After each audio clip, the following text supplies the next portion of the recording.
hepimizin başına gelmiştir, değil mi? Yere düşen o son lokmayı kurtarmak için zamanla yarıştığımız anlar. İşte o meşhur 5 saniye kuralını bugün masaya yatırıyoruz. Bakalım bilim bu konuda ne diyor, gerçekten işe yarıyor mu? O an, o çok sevdiğiniz sandviç yavaş çekimde yere doğru süzülürken zihninizde bir geri sayım başlar. 5, 4, 3, sanki bir bomba imha ediyormuşçasına bir panik. Peki bu geri sayım gerçekten bizi mikroplardan koruyor mu? Gelin işin aslını birlikte öğrenelim.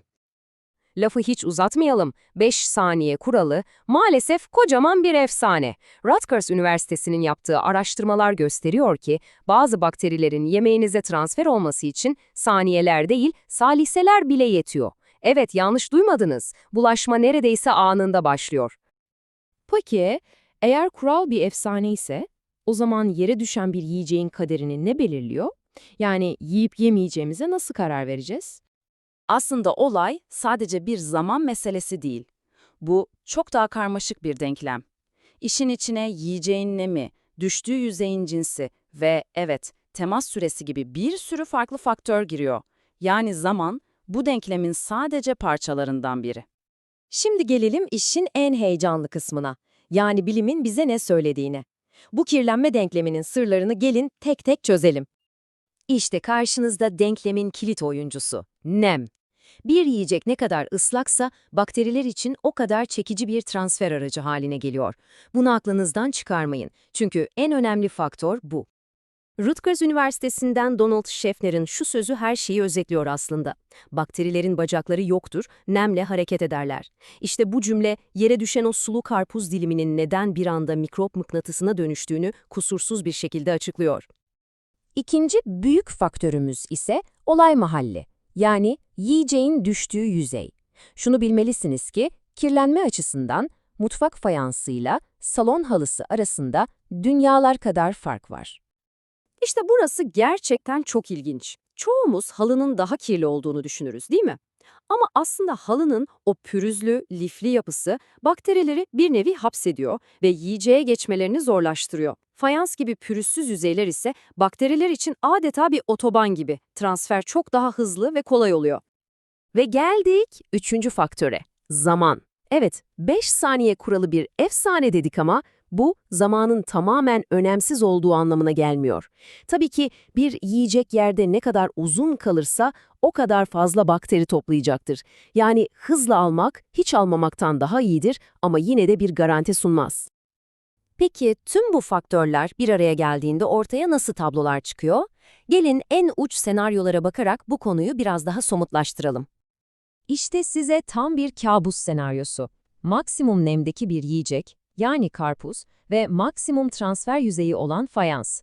Bu ikili, bakteriler için adeta bir festival alanı demek. Sonuç ne mi?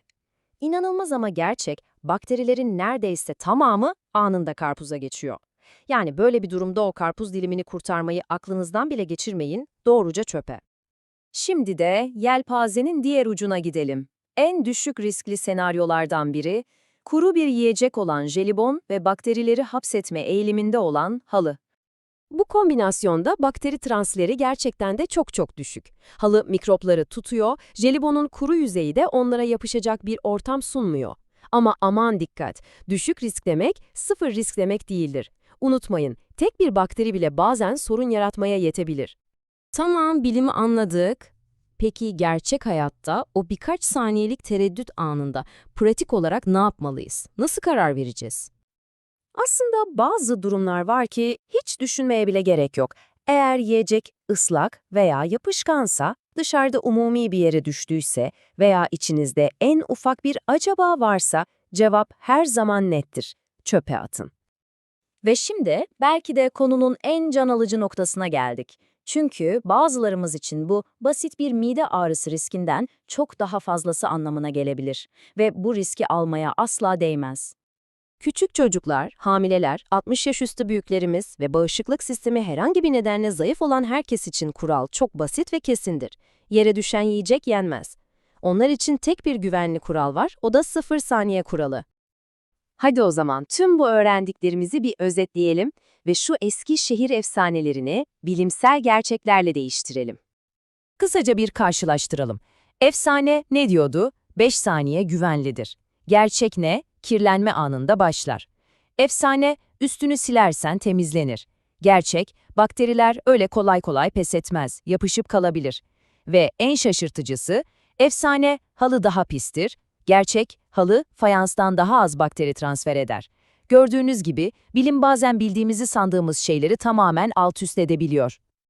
İşin özü şu, yere düşen bir yiyeceği yemek her zaman bir risktir. Yiyeceğe, düştüğü yüzeyi ve diğer faktörleri göz önünde bulundurarak bu riski değerlendirebilirsiniz. Ama unutmayın, bu her zaman bir kumardır ve şüpheye düştüğünüz her an en doğru karar o yiyeceği çöpe atmaktır. Sağlık şakaya gelmez. Peki, şimdi sıra sizde. Sizin evinizde yiyecekler en çok nereye düşüyor? Mutfaktaki fayansa mı, salondaki halıya mı? Bu öğrendiklerinizden sonra alışkanlıklarınızda bir değişiklik olacak mı? Düşüncelerinizi ve kendi yere düşme hikayelerinizi yorumlarda bizimle paylaşın.